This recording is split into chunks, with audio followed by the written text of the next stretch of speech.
सकाळी नाश्त्यासाठी किंवा मुलांना डब्यासाठी तेच तेच पदार्थ खाऊन कंटाळा येतो. तर झटपट बनून तयार होणारा हा पदार्थ तुम्ही नक्की ट्राय करा. एकदम स्पॉन्जी आणि खायलासुद्धा खूपच टेस्टी. चला तर रेसिपीला सुरुवात करूयात. एका बाउलमध्ये 1 वाटी रवा ॲड करायचा. बारीक किंवा जाड कोणताही असेल तरी चालेल. आणि त्याच वाटीच्या मापाने अर्धा वाटी दही पण ॲड केलं. दही व्यवस्थित ह्या बॅटरमध्ये मिक्स करून घ्यायचं.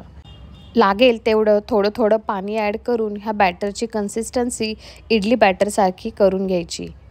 एकदाच भरपूर पाणी ॲड नाही करायचं, नाहीतर बॅटर खूप पातळ होऊ शकतं. मी ह्या ठिकाणी जवळपास अर्धा वाटी पाणी ॲड केलं आणि बॅटरची कन्सिस्टन्सी परफेक्ट बनून तयार होती. त्यानंतर आपण एक तडका बनवायचा आहे. एका तडका पॅनमध्ये 2 मोठे चमचे तेल घ्यायचं. तेल व्यवस्थित गरम झालं त्यानंतर त्याच्यामध्ये 1 चमचा मोहरी ॲड करायची. मोहरी व्यवस्थित फुलली त्यानंतर 2 चमचे चना डाळ आणि उडीद डाळ ॲड करायची.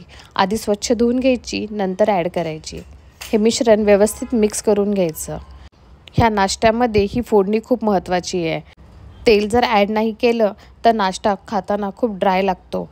तेलामुळे आपल्या नाश्त्याला एक खूप छान सॉफ्टनेस येतो आणि डाळीमुळे क्रंचीनेस येतो. त्यामुळे हे तुम्ही नक्की ॲड करा. फोडणीच्या ऐवजी तुम्ही डायरेक्ट 2 चमचे तेल बॅटरमध्ये ॲड केलं तरीही चालतं. फोडणी बॅटरमध्ये व्यवस्थित मिक्स करून घ्यायची आणि 10 ते 15 मिनटं त्याला बाजूला ठेवायचं. ही स्टेप फार महत्त्वाची आहे, कारण रवा फुलायला वेळ लागतो. त्यामुळे 15 मिनटं मिनिमम आपण त्याला साईडला ठेवायचं, म्हणजे आपला नाश्ता परफेक्ट बनून तयार होईल. रवा फुलतोय तोपर्यंत 3 वाट्यांना व्यवस्थित ग्रीस करून घ्यायचं. थोडं थोडं तेल ॲड करून चमच्याच्या साहाय्याने त्याला व्यवस्थित सर्वत्र स्प्रेड करून घ्यायचं, म्हणजे आपला नाश्ता वाटीला चिटकणार नाही. रवा फुलून तयार आहे. एकदा त्याची कन्सिस्टन्सी चेक करायची. गरज असेल तर पाणी ॲड करायचं. मी चवीनुसार मीठ ॲड केलं आणि त्याला व्यवस्थित मिक्स करून घ्यायचं. मीठ व्यवस्थित मिक्स झाल्यानंतर अर्धा चमचा बेकिंग सोडा किंवा आपण इनो ॲड करायचा आणि त्यानंतर आपण हे बॅटर व्यवस्थित मिक्स करून घ्यायचं. बॅटरला एकाच डायरेक्शननी हळूवार हाताने फिरवायचं, जोपर्यंत बॅटर थोडं फ्लफी होत नाही. बॅटर व्यवस्थित फ्लफी झाले तुम्ही व्हिडिओमध्ये बघू शकता. आपल्याला पाहिजे त्या परफेक्ट कन्सिस्टन्सीचं बॅटर बनून तयार आहे. आता हे बॅटर आपण आपल्या तेल लावलेल्या वाट्यांमध्ये ॲड करून घ्यायचं. वाट्या पूर्ण फुल नाही करायच्या, अर्ध्याच वाट्या भरायच्या, म्हणजे त्याला फुलण्यासाठी स्कोप ठेवायचा.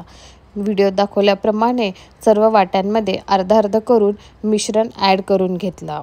ह्या ठिकाणी तुम्ही वाटीत खालच्या साईडला तीळही ॲड करू शकता आणि त्याच्यावरती बॅटर ॲड केलं तरीही चालतं. तिन्ही वाट्यांमध्ये बॅटर ॲड केल्यानंतर वरतून थोडंसं लाल तिखट स्प्रिंकल केलं. दिसायलाही छान आणि आपण नाश्त्यामध्ये कुठेही लाल तिखट वापरलं नाही, कारण आपण तिखट चटणी बनवणार आहोत म्हणून.